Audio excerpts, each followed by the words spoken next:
அடுத்ததாக பேசுவதற்கு பாரதி நினைவுகள் அப்படிங்கிற தலைப்பில் பேசுவதற்காக திருமதி ஏ சாந்தி பிரபு அவர்களை அன்புடன் அழைக்கின்றேன். அனைவருக்கும் வணக்கம்.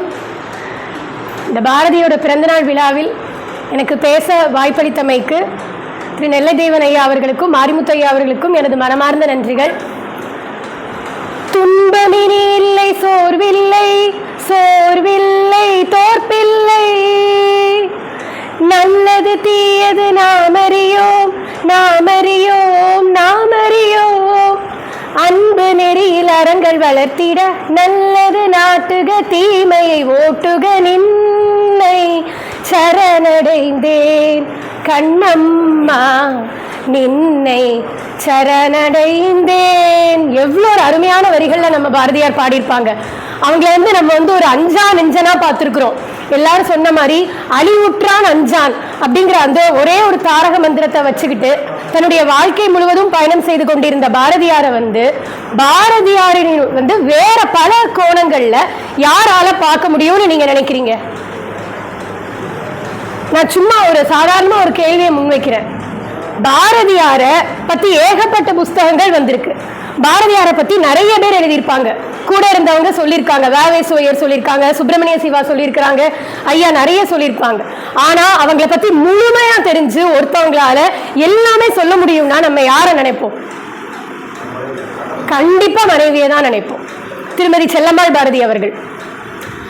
திருமதி செல்லம்மாள் பாரதி அவர்கள் எழுதின ஒரு புத்தகம், அவங்க சொன்ன குறிப்புகளை வைத்து 1954 ஆண்டுக்கு முன்னாடி எழுதின ஒரு புத்தகமும், அதே மாதிரி பாரதி நினைவுகள்னு சொல்லி பாரதியாருக்கு சின்ன வயசுல இருக்கும்போது யதுகிரி அம்மாங்கிறவங்க பரிச்சயமா இருக்கிறாங்க. ஸ்ரீனிவாசாச்சாரியாருடைய மகள். அவங்க எழுதின ஒரு புத்தகம். இந்த 2 புத்தகங்களும் எனக்கு கிடைக்க பெற்றது. அதை பாரதியாருடைய கதைகள், வேடிக்கை கதைகள், ஒரு மகாகவின்னு கவிஞராகவே பார்த்துட்டு இருந்த எனக்கு வேடிக்கை கதைகள் இதெல்லாமே எங்கள் அப்பா எனக்கு வாங்கி கொடுத்த புக்கு தான். இதெல்லாம் படிக்கும்போது ஏற்பட்ட அந்த ஒரு அனுபவம் ஏனோ இந்த 2 புத்தகங்களை ஏதோ ஒரு உரைநடையா போகும் போல சரி நம்ம அப்புறமா படிக்கலாம்னு வச்சுட்டே இருந்தேன். ஆனா நமக்கு ஒரு கட்டாயம்னு வரும்போது கண்டிப்பா நம்ம படிக்க ஆரம்பிச்சிருவோம் இல்லையா? அதே போல இந்த நிகழ்வு அப்படின்னு வரணும் அப்படின்னு உடனே இந்த 2 புத்தகங்களை படிச்சு பார்ப்போமே. ஏன் இந்த 2 மட்டும் நம்ம இப்படி வச்சே இருக்கோம்? எல்லாமே மொத்தமா அந்த 6 புக்கையுமே தினமலர் பேப்பர்ல பார்த்துட்டும் புக் ஃபேர்லையும் பார்த்துட்டு எனக்கு எங்க அப்பா வாங்கி கொடுத்தாங்க. ஸோ இந்த 2 ஏன் பெண்டிங் வச்சிருக்கோம்? படிப்போமேன்னு எடுத்த புக்கை என்னால கீழே வைக்க முடியல. இவ்வளவு அனுபவங்களா? பாரதியார நம்ம அஞ்சா நெஞ்சரா பார்த்திருக்கோம். அதே பாரதியார ஒரு வெகுளித்தன்மை வாய்ந்தவரா அவங்களுடைய மனைவி சொல்றாங்க. அதுக்கு ஒரு சிறிய உதாரணம் என்ன அப்படின்னு பாத்தீங்கன்னா, நம்ம அருட்தந்தையா சொன்னாங்க இல்லையா, பகைவர்க்கு அருள்வாய் அப்படின்னு சொல்லி சொன்னாங்க இல்லையா, அதுல உள்ள அந்த வரிதான் அது. புகை நடுவினில் தீ இருப்பதை புகையினில் கண்டோமே, நம் பகை நடுவினில் பரமன் இருக்கிறான் நெஞ்சே அப்படின்னு சொல்லி பாடுறாங்க.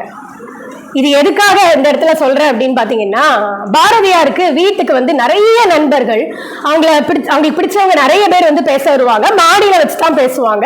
நல்ல கலகலன்னு சத்தமா இருக்கும் அப்படிம்பாங்க செல்லம்மாள் பாரதி. ஆனா இவங்க போகும்போது மட்டும் ரொம்ப நேரம் எந்த ஒரு சத்தமும் கேட்கல. ஏதோ அமைதியாவே பேசிட்டு இருந்திருக்காங்க. அப்ப என்னதான் பேசினாங்க, என்னதான் நடந்துச்சு தெரியவே இல்லை.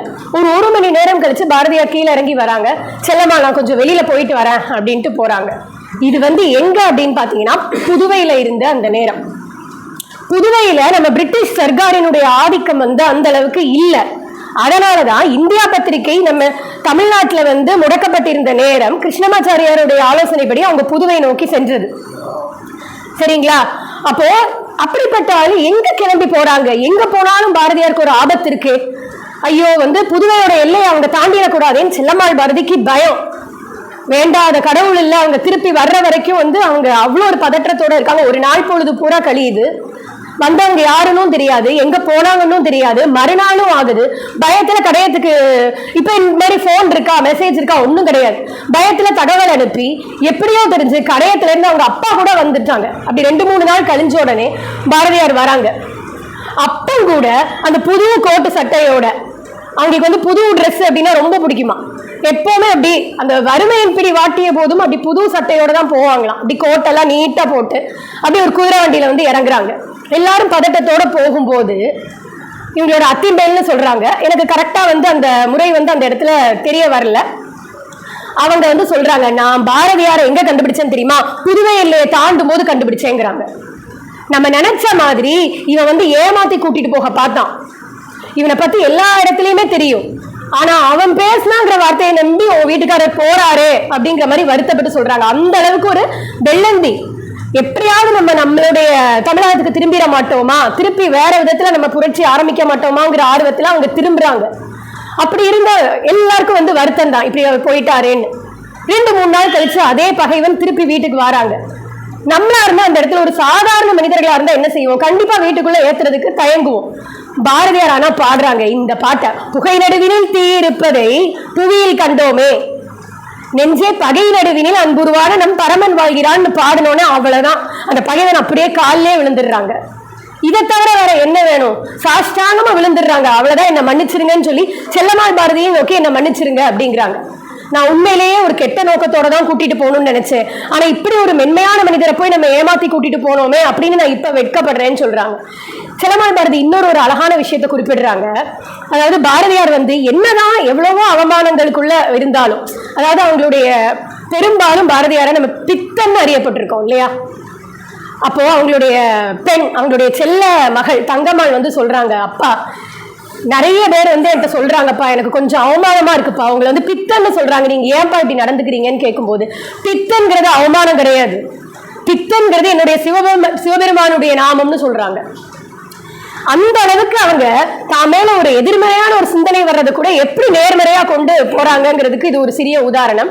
அப்போ ஒரு திருவனந்தபுரத்துக்கு அவங்களுடைய நண்பரோட வீட்டுக்கு பாரதியார் வந்து செல்லம்மாள் பாரதின்னு எல்லாம் குடும்பத்தோட போயிருக்காங்க.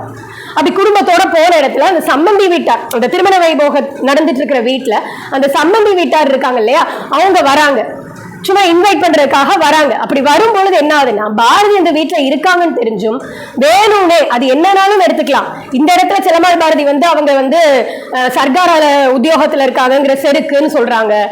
இன்னொரு புத்தகத்தை இது உடனே நான் ரெஃபர் பண்ணி அந்த திருவனந்தபுரம் இன்சிடென்ட்டை பார்த்தப்ப என்ன சொல்றாங்கன்னு பாத்தீங்கன்னா, இந்த அரசாங்கம் ஏதாவது பண்ணிருமோ அப்படிங்கிறதுனால பயந்து பாரதியை கூப்பிடலங்கிறாங்க. பெரிய இடத்து கல்யாணம், பாரதியார் வந்தா பிரச்சனையாயிரும்னு சொல்லிட்டு இவங்களை கூப்பிடாமலே போயிடுறாங்க. ஆனா இந்த விஷயங்கள் எதுவுமே செல்லம்மாள் பாரதிக்கு கொஞ்சம் அவமானமா இருந்தது. இவ்வளவு தூரம் வந்திருக்கோம், சம்பந்தி வீட்டார் நம்மள்ட்ட ஒரு வார்த்தை சொல்லலையே, அதுக்கும் இவர் கலங்கவே இல்லையே. எது வந்தாலும் அப்படி துணிஞ்சு போயிட்டே இருக்கிறவங்க கலங்கவே இல்லை. ஆனா அவருக்கு ஒரு விஷயம் தெரிய வருது, அந்த சம்பந்தி வீட்டார்ல இருக்கிற அந்த மனைவி, அந்த அம்மா இருக்காங்க இல்லையா, அவங்க வந்து பாரதியாருடைய ஒரு தீவிர ரசிகை. இந்தியா பத்திரிகை மூலமா அவங்களுடைய துணுக்குகள் கதைகள் எல்லாம் படிச்சு ஒரு தீவிர ரசிகைன்னு தெரிய வருது. நேரா போனாங்க, அந்த சம்பந்தி வீட்டாருக்கு போனாங்க. நீங்க வந்து என்ன கல்யாணத்துக்கு கூப்பிடலங்கிறத பத்தி நான் எந்த விதத்திலையும் கவலைப்படவே இல்லை, என்னுடைய கடமை நான் அந்த மணமகளை வாழ்த்தணும், மணமக்களை நான் வாழ்த்திட்டு போறேன்ட்டு போனோடனே அவங்களுக்கு கொஞ்சம் அந்த ஒரு ஒரு வெட்கி தலை குனிறாங்க. நேரம் சொல்றாங்க, மன்னிச்சிருங்க, நான் என் கணவர் சார்பா மன்னிப்பு கேட்டுக்கிறேன், அவசியம் நீங்க திருமண வைபவத்துக்கு வரணுங்கிறாங்க. இவங்க போனாங்க, கலந்துக்கிட்டாங்க, எதையுமே வந்து ஆனா செல்லம்மாள் பாரதி அந்த இடத்துல குறிப்பிடல. நேரம் எங்க போயிட்டாங்க அப்படின்னு பாத்தீங்கன்னா, திருமண வைபவம் முடிஞ்சதுக்கு அப்புறம் இவங்க எல்லாரும், இதுதான் ஒரு முக்கியமான கட்டம், படிக்கும் போதே மெய்சில் இருக்குது, ஒரு மிருக காட்சி சாலைக்கு கூப்பிட்டு போறாங்க. எல்லாரும் மொத்தமா கிளம்பி போகும்போது பாரதியார் மட்டும் துணிஞ்சு போய் ஒரு குரங்குனா குரங்கு பக்கத்துல போய் சாப்பாடு கொடுக்குறாங்க, மான் இருந்தா மான தடவி கொடுக்குறாங்க.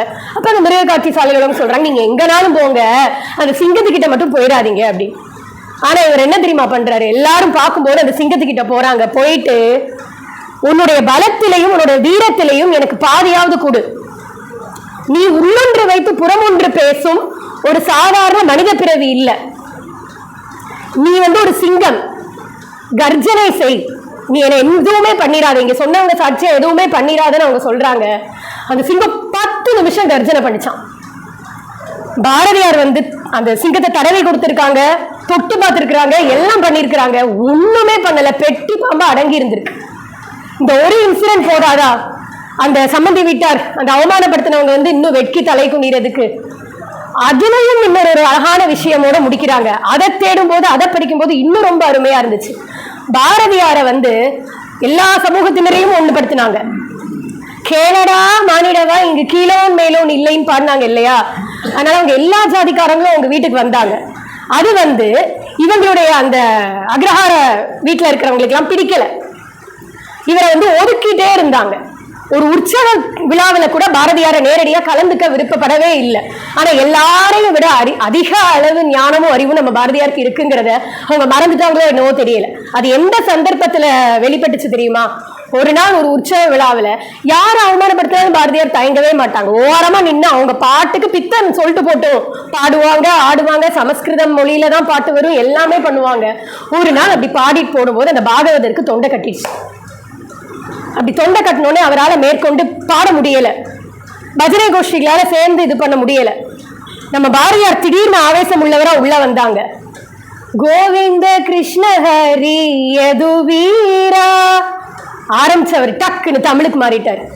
நம்ம அருத்தந்தை ஐயா சொன்ன அதே பாட்டுதான்.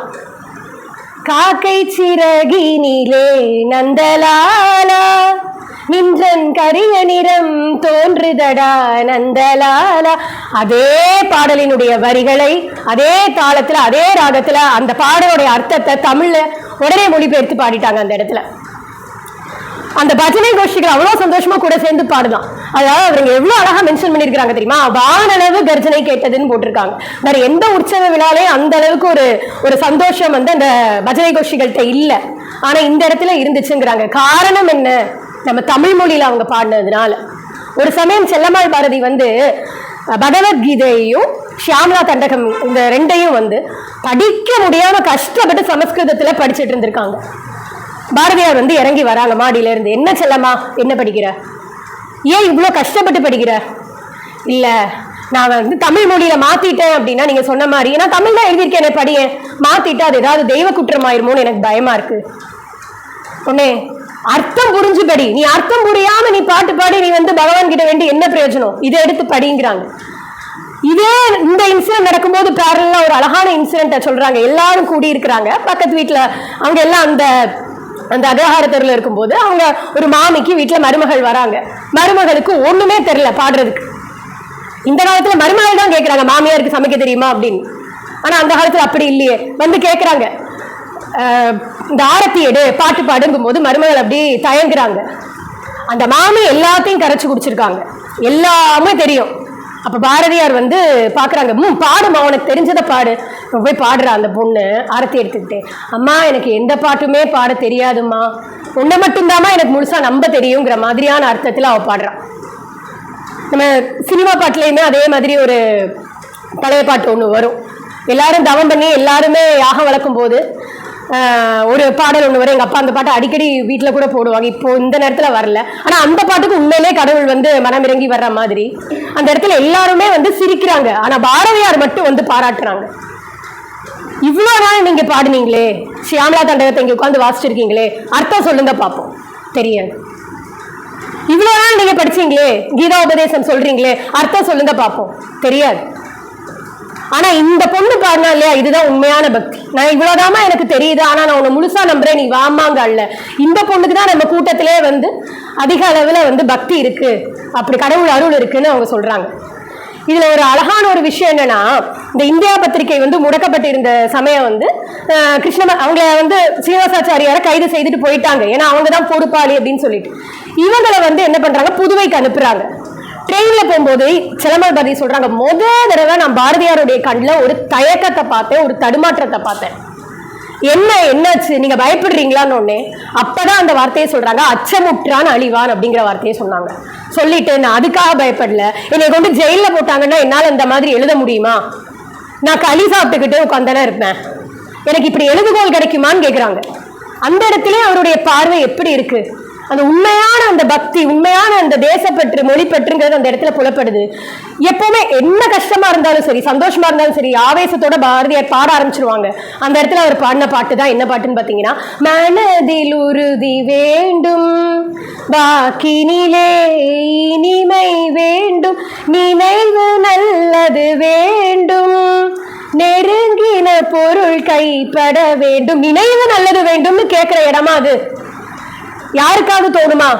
அடுத்த வேற சாப்பாட்டுக்கு என்ன செய்வோம், அங்க போய் என்ன செய்வோம், இதுதானே எல்லாரும் யோசிப்பாங்க.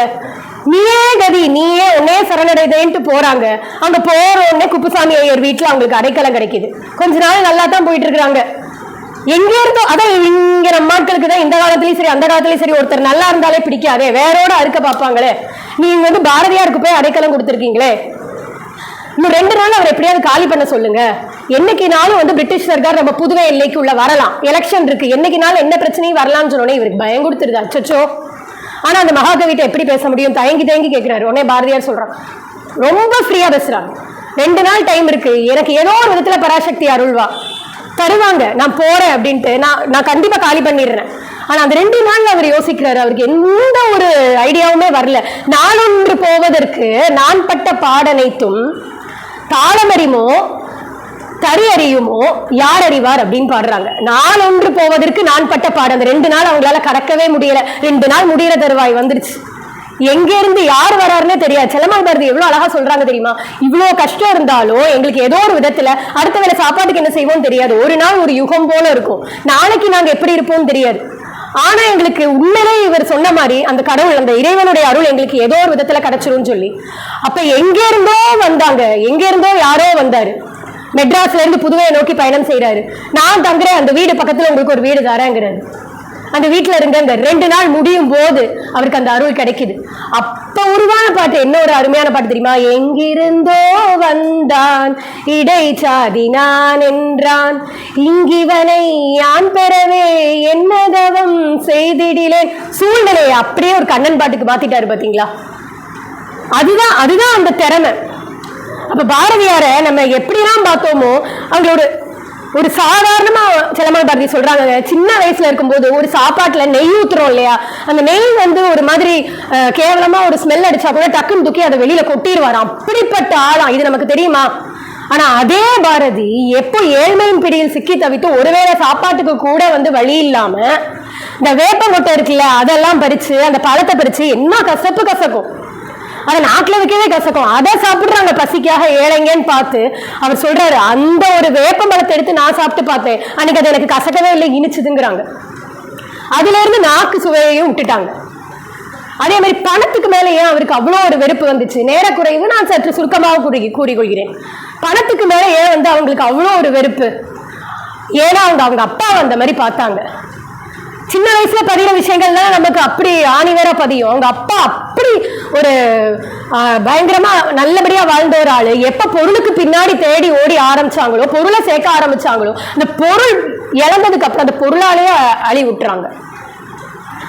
வேற்ப பொருள் சேர்ப்பது ஒன்றையே மேன்மைக்குள் தொழிலென கொண்டான் அப்படின்னு சொல்றாரு அவங்க அப்பாவையே.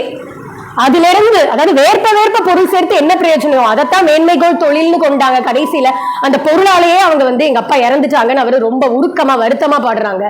அதுதான் நாளை பின்ன என்ன பாட்டு வந்துச்சு அப்படின்னா, பொன்னை உயர்வை புகழை விரும்பிடும் என்னை கவலைகள் தின்னதகாதென்று அப்படின்னு பாடுறாங்க இல்லையா? சரி, இவருக்கும் ஓகேங்க, பொருள் இல்லைன்னா சமாளிச்சிருவாங்க. எங்கனாலுமே ஜென்சி எதையோ ஒண்ணு பார்ப்பாங்க, பேசுவாங்க, யார்கிட்டயாவது கடன் எதாவது வாங்கிடுவாங்க. சமாளிக்க வேண்டியது யாரு? வீட்டுல இருக்கிற செல்லம்மாள் பாரதி தானே. திடீர்னு ஆளை கூட்டிட்டு வராங்க, திடீர்னு அதை சமைச்சு போடுங்கிறாங்க. வீட்டுல எங்க பொருள் இருக்கு? ஒரு நாள் ரொம்ப ஆவேசமா சொல்றாங்க, ஒரு சுதேசிய கல்யாணம் பண்ணிட்டு நான் படுற பாடு இருக்கே, அரிசி இல்ல, உப்பு இல்ல, புளி இல்ல.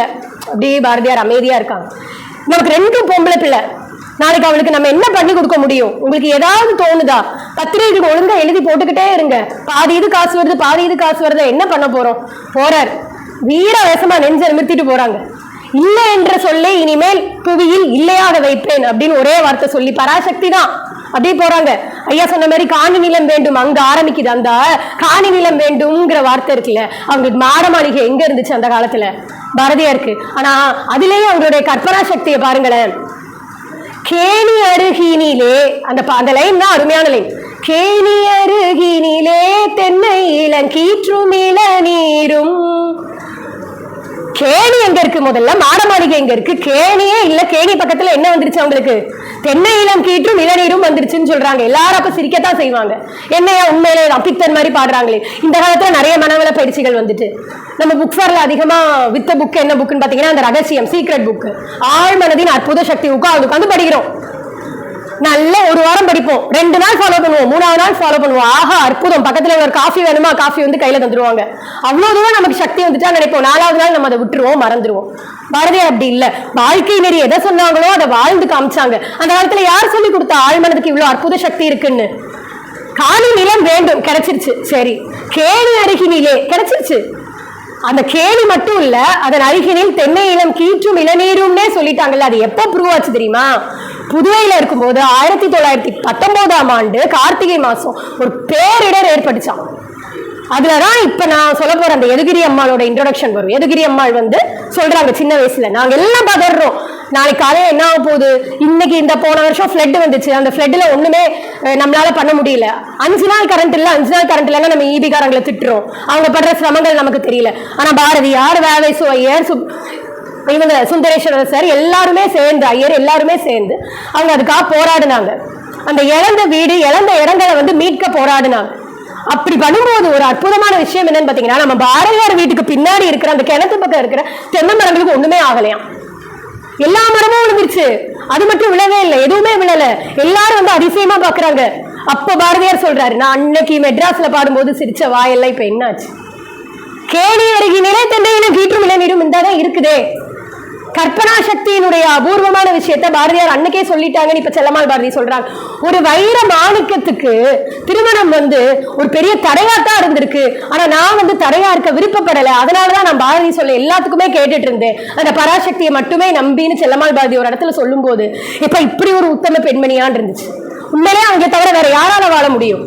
ஒரு 5 நாள் குர்குரே பேக்கெட் வாங்கி தரல, ஹஸ்பண்டுக்கு டைவர்ஸ் நோட்டீஸ் அனுப்பிட்டு போற வாழ்ந்துட்டு இருக்க காலகட்டம் இது. இதுதான் பாரதி கண்ட புதுமை பெண்ணா? இப்ப இருந்திருந்தாங்கன்னா சொல்லியிருப்பாங்க, கடவுளே நான் இதை சொல்லவே இல்லை, நான் நிமிர்ந்த நன்னடை நேர்கொண்ட பார்வை தான் சொல்லியிருக்கேன், ஆடை நாகரிக குறைபாடை பத்தி நான் பேசல, ஆடவர்களோட நேரா நின்று ரௌத்திரம் பழகுன்னு தான் நான் சொல்லியிருந்திருக்கேன். என்னைக்குமே நீ வந்து கையை போட்டு சகஜமா போட்டு தோல்ல போட்டுட்டு போங்கன்னு நான் சொல்லவே இல்லையே. ஆனா இப்ப இது எல்லாத்தையும் பாரதிங்கிற பேர்ல மத்த நாள் நீங்க கேட்டு பாருங்களேன், இவங்க யாருங்க தெரியாதுன்ட்டு போறவங்க எல்லாம் இருக்காங்க. ஆனா பெண் விடுதலைன்னு வரும்போது, இந்த மாதிரி ஏதாவது ஒரு சிச்சுவேஷன் வரும்போது மட்டும் பாரதியார் எங்க இருந்து வராங்கன்னு யாருக்குமே தெரியலையே. எவ்வளவு அருமையா பாரதியார் வந்து அந்த இடத்துல சொல்லி இருந்திருக்காங்க தெரியுமா? மரணம், ஆசைகள் எல்லாம் நிராசையாகும் ஒரே இடம் மரணம். இதை மட்டும் கூறி நான் சொல்லிக்கிறேன். ஒரு மனிதனுக்கு மிக கடுமையான தோல்வி அதுதான். ஆனா அந்த மரணத்தின் போது கூட நான் சிவசக்தியை பாட வேண்டும்னு பாரதியார் சொல்றாருங்கல்ல. எப்படி சொல்றாங்க? தசையினை தீச்சுடினும் சிவ சக்தியை பாடும் நல்லகம் கேட்டேன். யாருக்கு வரும் அந்த மனசு? நான் இறந்து போகும்போது கூட எனக்கு நீதான் இருக்கணும்னு தானே சொல்றாங்க. நல்லதொரு வினை செய்தேன்னு சார் பாடினாங்க இல்லையா? எனக்கு அப்ப தோணலை தான் இது. அந்த மரணத்தை கூட வென்று ஒரு மனிதர் வாழ்கின்றார் என்றால் அவர் ஒரு முடிவில்லாத சகாப்தம். அதனாலதான் இத்தனை வருஷம் கடந்து நம்ம வந்து இவங்களை போற்றி பாராட்டிட்டு இருக்கோம். இந்த இடத்துல நான் வந்து மகாகவி பாரதியாருக்கு ஒரு பெரிய ட்ரிபியூட், ஒரு பெரிய சல்யூட்னு சொல்றதை விட அவங்களுடைய வாழ்ந்து அவங்களுடைய கஷ்ட நஷ்டங்களில் பங்கு கொண்டு அவங்களை மேற்படி அவங்களுக்கு வந்து போய அப்படின்னு விட்டுட்டு போகாம கைகோர்த்து கஷ்ட நஷ்டங்கள்ல இருந்த செல்லம்மாள் பாரதிக்கும் அந்த இடத்துல ட்ரிபியூட் பண்றேன். இப்படி ஒரு அருமையான வாய்ப்பளித்து பாரதியோட நினைவுகளை பகிர வைத்ததற்கு என் மிக்க நன்றி.